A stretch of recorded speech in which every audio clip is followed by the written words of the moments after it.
Good morning class. आज के video में आप सभी लोगों का स्वागत है। क्लास इंटरमीडिएट में आज जो टॉपिक पढ़ेंगे उस टॉपिक का नाम है एकक कोष्ठिका या एकक सेल। ठीक है, क्या होता है एकक कोष्ठिका या एकक सेल? तो क्या बताएंगे कि किसी क्रिस्टल की सबसे छोटी इकाई जिसकी पुनरावृत्ति से क्रिस्टल का निर्माण होता है। क्या बताएंगे?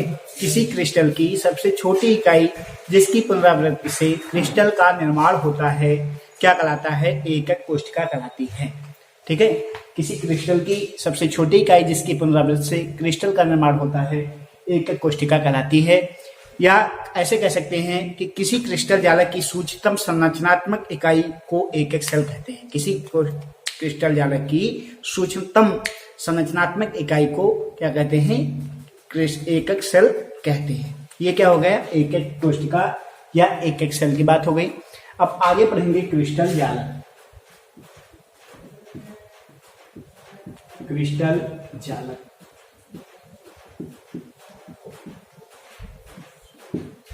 क्रिस्टल जालक क्या होते हैं? तो इसमें क्या बताएंगे कि क्रिस्टलीय ठोस में घटक कण, क्रिस्टलीय ठोस में जो घटक कण है, घटक कण कौन कौन से होते हैं? हो सकते हैं तो अणु हो सकता है या परमाणु हो सकता है या आयन हो सकता है। क्या हो सकता है?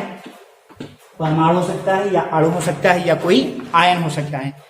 तो क्या बताएंगे कि किसी क्रिस्टलीय ठोस में उसके घटक कण एक निश्चित त्रिविमीय व्यवस्था में या त्रिविमीय क्रम में क्या होते हैं? जुड़े होते हैं। घटक कणों की यह निश्चित त्रिविमीय व्यवस्था जो होती है इसी को हम क्या बोलते हैं? क्रिस्टल जालक बोलते हैं। क्या बताया गया कि किसी क्रिस्टलीय ठोस में उसके घटक कण एक निश्चित त्रिविमीय व्यवस्था में व्यवस्थित होते हैं। इस त्रिविमीय व्यवस्था को ही हम क्या बोलते हैं? क्रिस्टल जालक बोलते हैं। क्या बोलते हैं? क्रिस्टल जालक बोलते हैं। तो ये तो हो गया एकक कोष्ठिका या एकक सेल, दूसरा हो गया क्रिस्टल जालक। आगे आप पढ़ेंगे क्रिस्टल। अगली हेडिंग क्या है? क्रिस्टल। क्रिस्टल क्या होते हैं?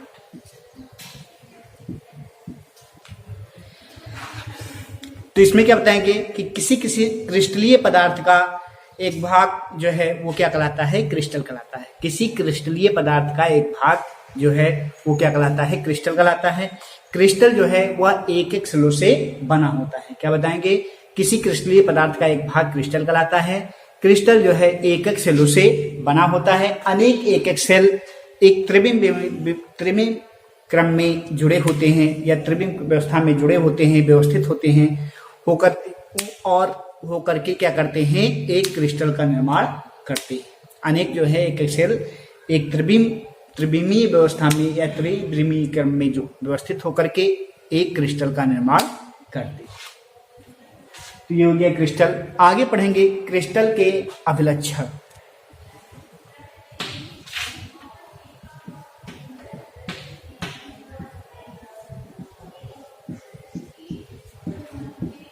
क्रिस्टल के अभिलक्षण।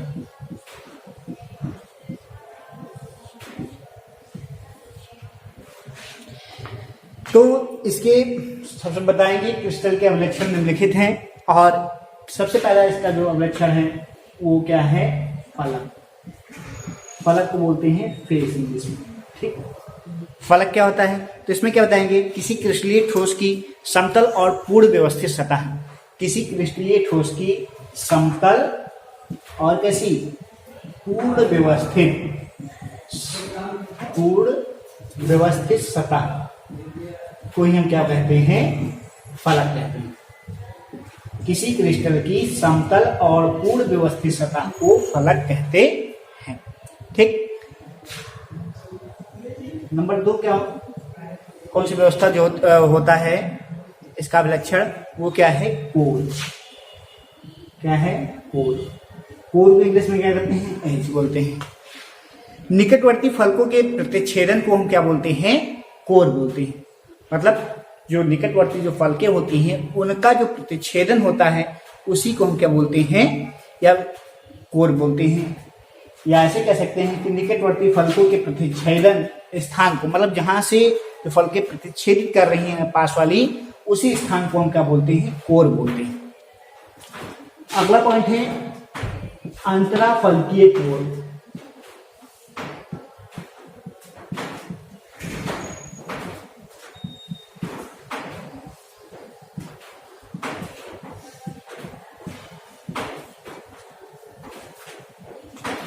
इसमें क्या बताएंगे, किन्हीं दो फलकों के मध्य बने कोण को हमको क्या बोलते हैं, आंतराफलकीय कोण बोलते हैं। क्या बताएंगे, किन्हीं दो फलकों के मध्य बने कोण को आंतराफलकीय कोण बोलते हैं। ठीक है, किन्हीं दो फलकों के मध्य बने कोण को हम क्या बोलते हैं, आंतराफलकीय कोण बोलते हैं। जैसे ऐसे फिगर बना रहे हैं, आपको बता रहे हैं, ये हो गया, इसको ऐसे बना देंगे, ये ऐसे कर देंगे, इसको यहाँ से मिला देंगे, इसको यहाँ से मिलाएंगे और इसको यहाँ से मिला देंगे, इसको नीचे की ओर आगे बढ़ा लेंगे, इसको इधर की ओर आगे बढ़ा लेंगे। अब ये बताया गया कि एक फलक तो ये हो गई, दूसरी ये वाली हो गई, तो ये बताया गया किन्हीं दो निकटवर्ती फलकों के मध्य बने कोण को हम क्या बोलते हैं, आंतराफलकीय कोण बोलते हैं। ये दोनों फलकों के मध्य ये क्या बनना है, कोण बनना है। ठीक, तो इन्हीं कोणों को हम क्या बोलते हैं, आंतराफलकीय कोण बोलते हैं।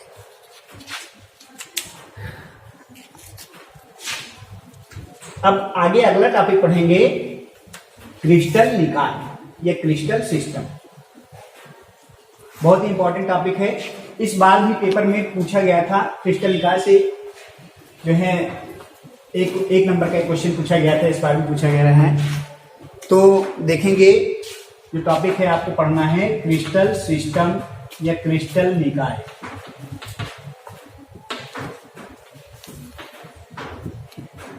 क्रिस्टल सिस्टम इंग्लिश में लिख लीजिए।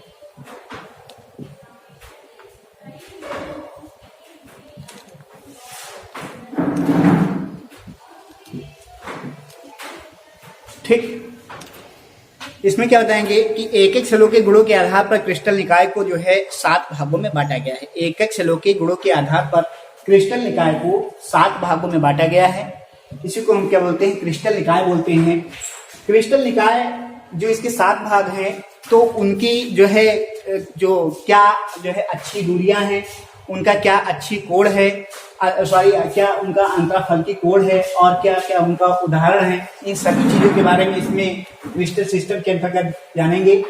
तो क्रिस्टल सिस्टम पढ़ने के लिए सबसे पहले आप क्या करिए, इसको इजी बनाने के लिए हम क्या बता रहे हैं, एक ट्रिक बता रहे हैं, जिससे जो है क्रिस्टल सिस्टम को आप बहुत ही आसानी से क्या कर सकते हैं, याद कर सकते हैं। एक हैट्रिक है, क्या बता रहे हैं आपको, एक हैट्रिक बता रहे हैं। वो हैट्रिक क्या है, वो है C, आप लोग याद रखेंगे इसको, इस ट्रिक को, C2 हर MCTC,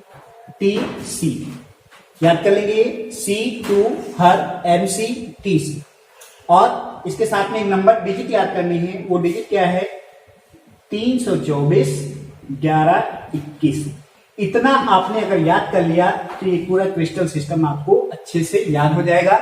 आप अपनी कॉपी में इसको अच्छे से लिख सकते हैं। क्या लिखा हुआ है, C2 हर MCTC, और ये डिजिट क्या याद करेंगे, 324 11 21। ठीक, इतना नोट कर लेंगे। अब देखते हैं, इसकी सहायता से नीचे बना रहे हैं। यहां पे आप क्या लिखेंगे, सीरियल नंबर हो गया, उसके बाद में ये क्रिस्टलीय निकाय,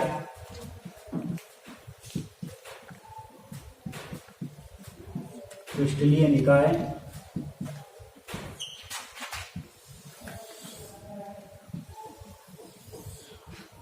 यहां पे हो जाएगा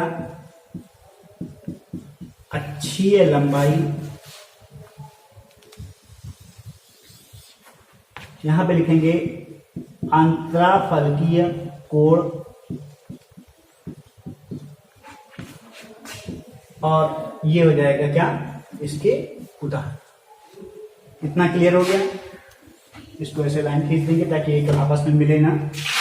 अभी हमने बताया जो क्रिस्टल निकाय है, इसको 7 भागों में, 7 पार्टों में इसको डिवाइड किया गया है। तो आप ऐसे क्या करेंगे, 7 कॉलम बना लेंगे, 1 2 3 4 5 6 और ये 7। इसको ऐसे लाइन खींच देंगे ताकि आपस में मिले ना, आपको अच्छे से समझ में आ जाए।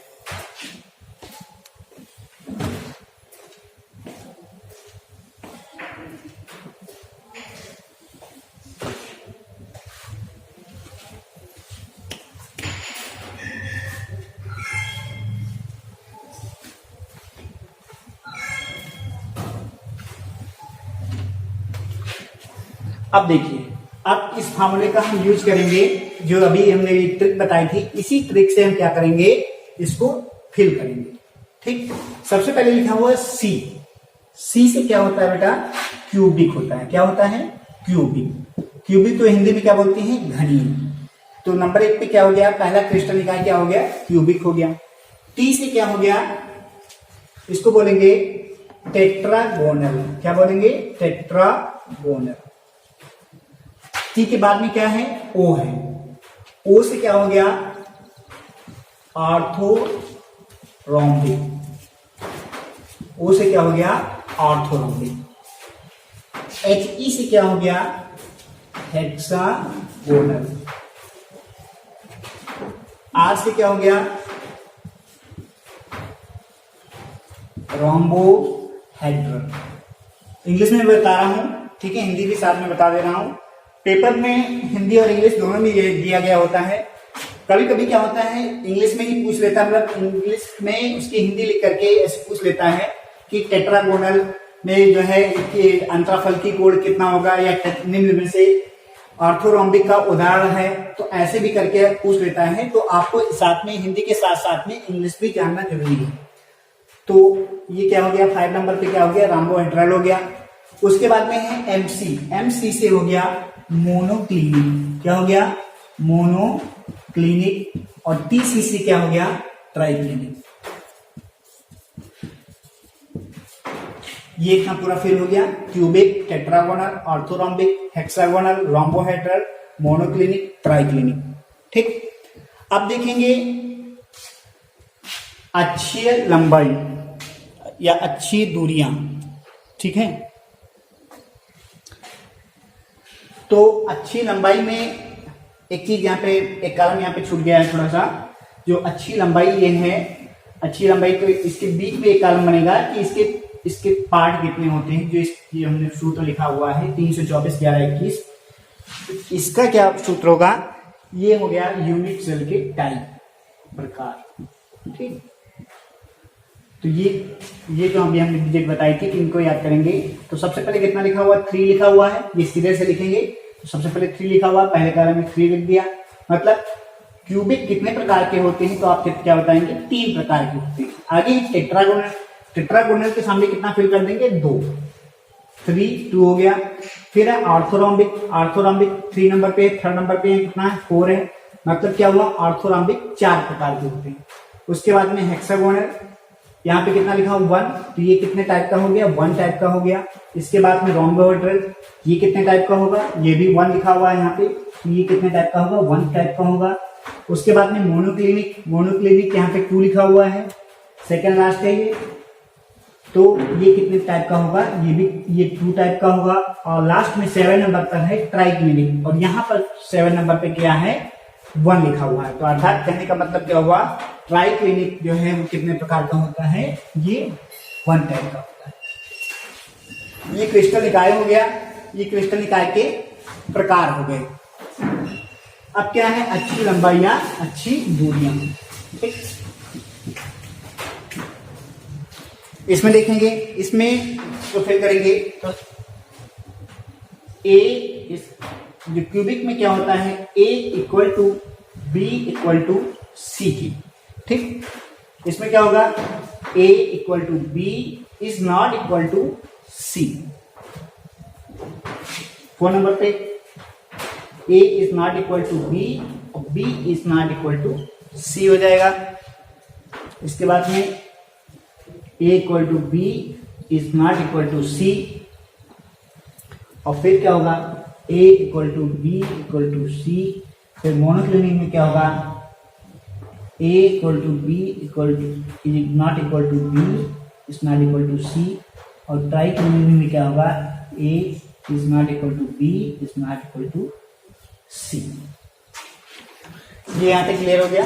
ये क्या हो गया, इनकी जो क्रिस्टल निकाय है, ये इनके प्रकार हैं, और ये क्या है, इसकी अक्षीय दूरियां हैं।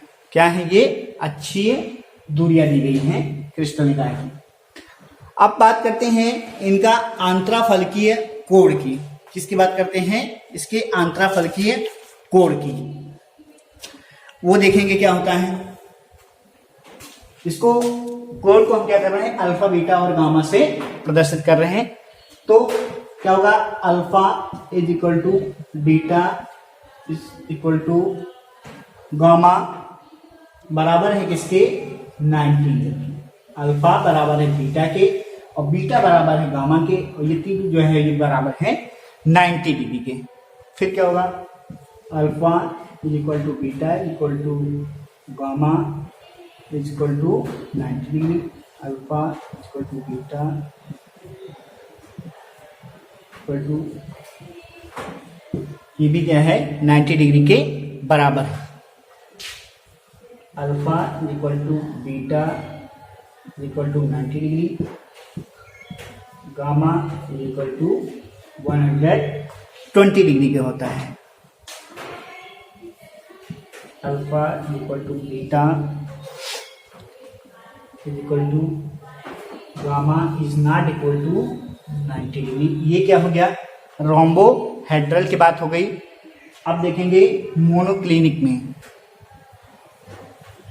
Alpha equal to beta equal to 90 degree, gamma is not equal to 90 degree. ये क्या हो गया, मोनोक्लिनिक हो गया। अब देखेंगे ट्राई क्लिनिक में, alpha is not equal to beta is not equal to gamma is not equal to 90। ये क्या हो गया, इसका ट्राई क्लिनिक की अंतराफलकीय कोण हो गया। ठीक, ये क्रिस्टल निकाय हो गया, ये इनके प्रकार हो गए। इसके बाद में ये अच्छी लंबाई या अच्छी दूरियां हो गई। इसके बाद में हमने क्या बताया, इनका अंतराफलकीय कोण बताया। अब देखेंगे इनके एग्जाम्पल। तो सबसे पहला है क्यूबिक। तो क्यूबिक में एग्जाम्पल में क्या लिख सकते हैं, NaCl या KCl। ठीक, इसमें क्या हो सकता है, टेट्रागोनल में इसमें हो जाएगा सफेद टीन। एक एक दो करके एग्जाम्पल हम बता दे रहे हैं, बाकी बहुत सारे इसके एग्जाम्पल होते हैं तो उनको आप पढ़ते रहेंगे। या SnO2। आगे जो है ऑर्थोरोम्बिक जो दिया गया है, तो ऑर्थोरोम्बिक में इसका जो उदाहरण हो जाएगा वो हो जाएगा KNO3 और K2SO4। फिर है हेक्सागोनल। तो हेक्सागोनल का एग्जाम्पल क्या हो जाएगा, ग्रेफाइट और बर्फ। ये का एक एग्जाम्पल हो गया, हेक्सागोनल का एग्जाम्पल हो गया। नेक्स्ट है रोम्बोहेड्रल। क्या है, रोम्बोहेड्रल है। तो जो रोम्बोहेड्रल है उसका एग्जाम्पल क्या हो जाएगा, ये हो गया रोम्बोहेड्रल का एग्जाम्पल हो गया CaCO3 और NaNO3। इसके बाद में बात करते हैं, अगला जो है 6 नंबर पे जो क्रिस्टल है वो क्या है, मोनोक्लिनिक है। क्या है, मोनोक्लिनिक है। इसका एग्जाम्पल हो जाएगा Na2SO4, या इसको क्या बोल सकते हैं, दूसरा जो इसका एग्जाम्पल हो जाएगा वो हो जाएगा KClO3। ठीक है, Na2SO4 दूसरा क्या हो जाएगा इसका KClO3। इसके बाद में है ट्राई क्लिनिक। तो इसका जो ट्राई क्लिनिक है इसका एग्जाम्पल क्या हो जाएगा,